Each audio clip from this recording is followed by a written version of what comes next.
meet people. You're trapped at home. You just kind of want to browse, see what's out there. And I had a couple of the apps, but I had Bumble at one point. Do you guys know what Bumble is? Yeah. This was like, I was literally on it at dinner. No, thank you. I appreciate it. So the difference with Bumble, for those of you that don't know, Bumble is where the girl picks the guy, which is actually kind of nice. It's very progressive. And I like it because you think you can like sort through them better. So I matched with this guy, and ladies, you know exactly what I'm talking about. Total 10. She's like good looking, has a good job, like well educated. Yeah, total 10.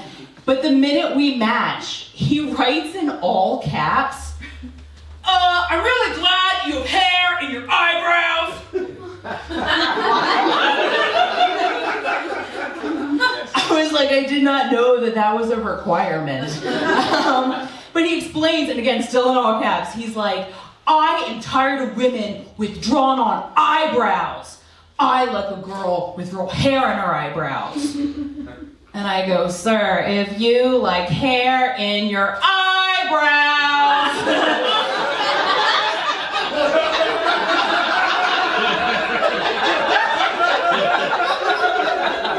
you're gonna love the rest of me. How do I describe it? If I was a 70s porno mag, I'd be called Flesh and Fur.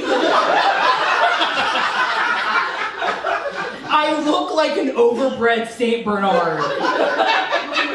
You've seen me on those ASPCA commercials. They're like, give this a good home. It bites, but we're working on it. And being a comedian too, people are always like, oh, you're exaggerating, like you're making it up. I'm like, oh, au contraire. Ladies, raise your hand if you think a happy trail on a man is super hot. Anybody?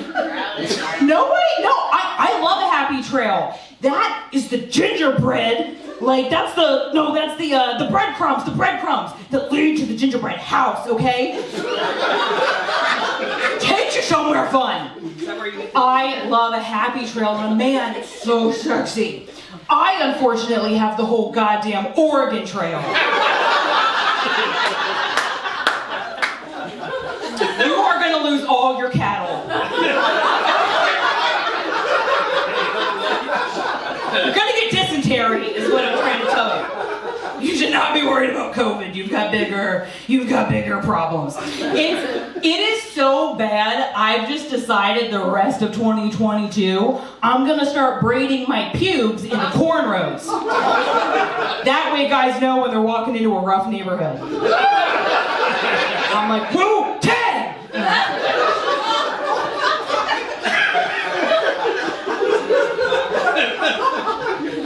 If that was the only thing about me, like, I'm super hairy. Like, I'd be like, you know what, I'm a woman, I'm empowered. There's something else.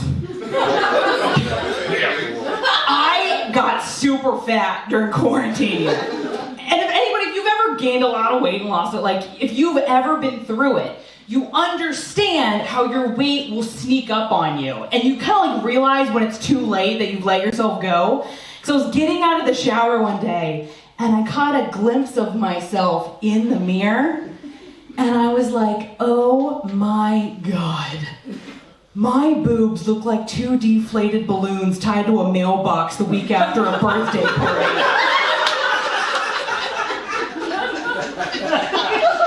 I'm like, that party really died. Somebody needs to go cut those down. Actually, it's more like a COVID birthday party. You're just gonna drive by and wave. You're like, all right, we've seen him. Let's go to Carl's Jr. Like, I've seen better. But can I ask, so you guys seem like very cool, very open. Yeah. Can I tell you a very racy, wild story about myself? Daddy said send it! Okay. All right, you guys are cool as shit. All right, let's get real for a second. Do you guys remember the first 3 months of 2020? Like, nothing bad had happened yet. We had January, February, March. All us white girls were going to Hobby Lobby. Yes, we were getting those planners, and Yep, and we're like, live, laugh, love. And we were shopping the Joanna Gaines collection. We're like, look, my husband may be a fixer-upper, but I'm gonna turn him into $1 million listing. And only person that watches HGTV, really, okay, I'll remember that. So, never mind, anyway. So, we were living our best lives. Am I wrong, ladies? Like, nothing could defeat, yeah, we were so happy. So I had the best experience of my life pre-COVID, okay? I got my ass eaten for the first time,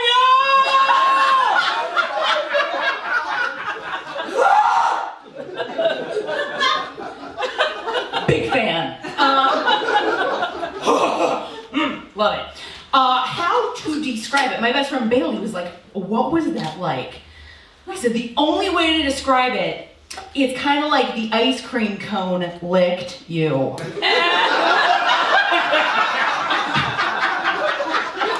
She goes, I don't know what that means. I was like, well, I don't either. All I know is that Baskin Robbins has 31 flavors, and I'm all of them.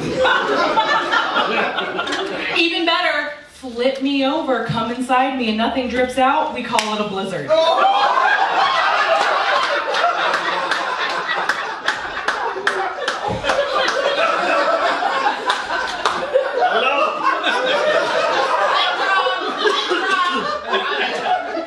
Fellas, just so you know, you can find me on OnlyFans as Dairy Queen.